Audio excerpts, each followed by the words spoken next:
Doctor साहब मेरी जो ये वाली रिपोर्ट होगी ट्राइग्लिसराइड और जबरदस्त है सर। ये आपके ठीक है। नेक्स्ट आते हैं हम HbA1c पे।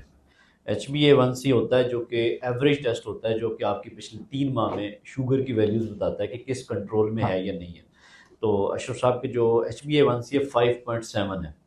5.7 से 6.4 तक जो रेंज होती है उसे हम प्री डायबिटीज कहते प्री हैं, डायबिटीज। और 6.5 से ज्यादा होती है तो उसे हम डायबिटीज लेबल हाँ, करते हैं। अगर देखा जाए तो मैं इस वक्त लो रेंज में है। मेरी अभी जैसे प्री डायबिटीज स्टार्ट हुई है तो मैं बिल्कुल। ऑलमोस्ट नॉन डायबिटिक हूँ। ऑलमोस्ट यानी 5.7, अगर आपका 5.6 होता है तो आप नॉन अब वो डायबिटिक। मेरे ख्याल में किसी और लैब से करवाऊं तो निकल ही आना है, क्योंकि 0.1 का डिफरेंस हाँ, इशारे के बाद जो 0.1 हाँ, का डिफरेंस है वो सम टाइम लैब की लैब के वजह, और ओवरऑल प्री डायबिटीज भी जो लो रेंज है, हाँ, इट्स गुड सर। ठीक। अच्छा डॉक्टर साहब 5.7 जो शुगर के पेशेंट होते हैं ये तो उनका ख्वाब होता है सर। सोचते भी नहीं, उनको तो डॉक्टर ख्वाब भी 7 का और 8 का। हाँ, ये आपने क्या बात की।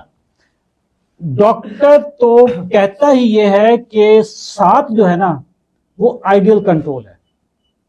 डॉक्टर साहब आप तो माशाल्लाह ज्यादा पढ़े लिखे डॉक्टर हैं, आपने FCPS किया हुआ है, MRCP UK किया हुआ है। आप बताएं ये जो 7 HbA1c वाले डॉक्टर हैं ये कौन, ये तुसी कौन होंगे हो? ये कैसे डॉक्टर ਤੁਸੀਂ ਕਿਹੜੀ ਮਖਲੂਕ हाँ, तुसी केड़ी मखलूक हो? अच्छा, फिर दवाइयों के साथ सर इसमें ये है ना कि HbA1c, क्योंकि जैसे फिगर को कंट्रोल करना है ना इसमें, अगर फिगर को कंट्रोल करना है वो तो अब दवाइयां फिर ज्यादा से ज्यादा खिला के आप फिगर को कंट्रोल कर लेंगे, लेकिन मेन प्रॉब्लम के पीछे डॉक्टर कभी भी फोकस नहीं कराएगा।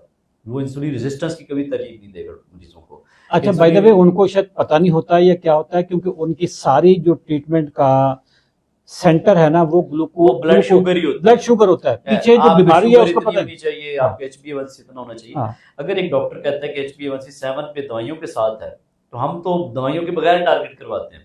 हमारा तो बगैर दवाइयों के तो शुगर माफिया फिर क्या हो? यही शुगर माफिया, यही शुगर माफिया सर, जो कि दवाइयों के मरीज को ये नहीं बता रहा कि आप इंसुलिन रेजिस्टेंस को फोकस करें, और इंसुलिन रेजिस्टेंस डाइट को ठीक किए बगैर ठीक हो ही नहीं सकती, क्योंकि दवाइयां उसमें और कॉम्प्लिकेशन पैदा करती हैं। डॉक्टर साहब जब इस वक्त ना मार्केट में कोई एक तो मतलब इट पुटो तो एक नया डायबिटोलॉजिस्ट निकलता है पाकिस्तान में, एक डॉक्टर ये भी कहता फिरता है पाकिस्तान में कि जी एक दवाई से मैं आपका, एक गोली से मैं आपका HbA1c 7 कर दूंगा। सर ये तो वही ये सर एक गोली क्या चीज है, ये भी तो बताएं ना। तो एक गोली सर, कौन सी गोली है? गोली देखें, सारी गोलियां तकरीबन हर जो बिग फार्मा है ना, जो फार्मा कंपनीज हैं, उन्होंने बेसिकली एक गोली के अंदर ना 3-3, 4-4 फार्मूले फिट कर दिए हैं। डायबिटीज की तकरीबन मेजॉरिटी जो मेडिसिन चल रही है, ये डॉक्टर जो स्टार्ट भी अब लेते हैं वो कॉम्बिनेशन दवाइयों से स्टार्ट करवाते हैं। कॉम्बिनेशन में 2 फार्मूले होंगे और उनकी डोजेज भी अगर आप सपोज मैक्सिमम कर देंगे तो उससे तो आपकी शुगर तो कंट्रोल हो जाएगी। सर मैं एक्सप्लेन करता हूँ थोड़ा सा।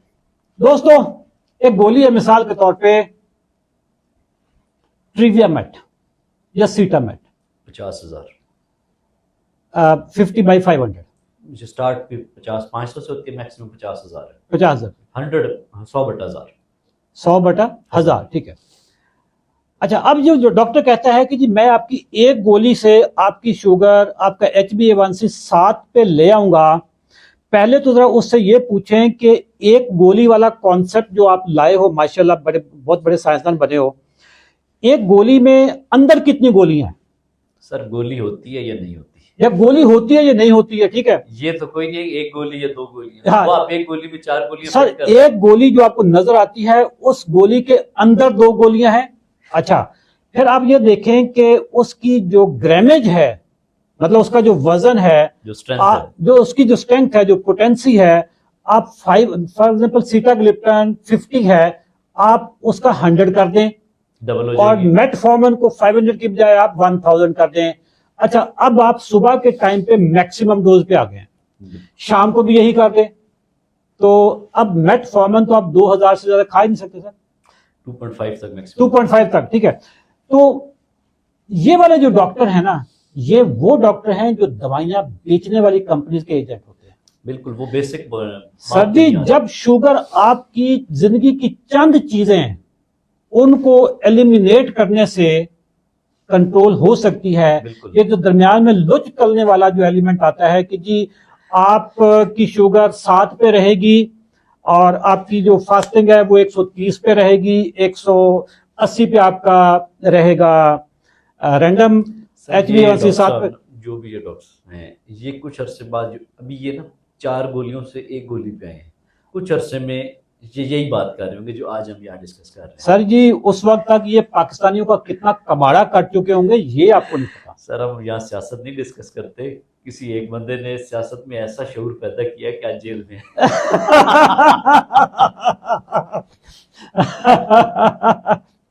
सर अल्लाह मेहरबानी करेगा, इतने कमजोर नहीं हम, पहली बात तो ये सर हमारा काम है शऊर पैदा करना, हमने शऊर पैदा करना।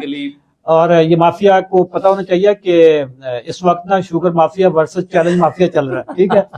अल्हम्दुलिल्लाह हमारे साथ दुआएं बहुत हैं और लोग खाना काबा में खड़े होकर हमारे लिए दुआएं मांगते हैं और किसी की जुर्रत नहीं है कि ऐसे किसी को हमें कोई ऐसे कर दे, ठीक है। ये अगर किसी के जहन में हो शुगर माफिया के किसी डॉक्टर के जहन में कि मैं कोई इजी टारगेट हूँ, सॉफ्ट टारगेट हूँ, ऐसा नहीं है, ठीक है। जिंदगी में मैं डॉक्टर साहब मैं बहुत सेल्फ मेड आदमी हूँ, मैंने लाइफ में ना बड़े कुत्ते बिल्ले देखे हुए, बड़े कुत्ते बिल्ले, और सबका मुकाबला जो है ना मर्दाना वार किया हुआ। बिल्कुल सर बनता भी है।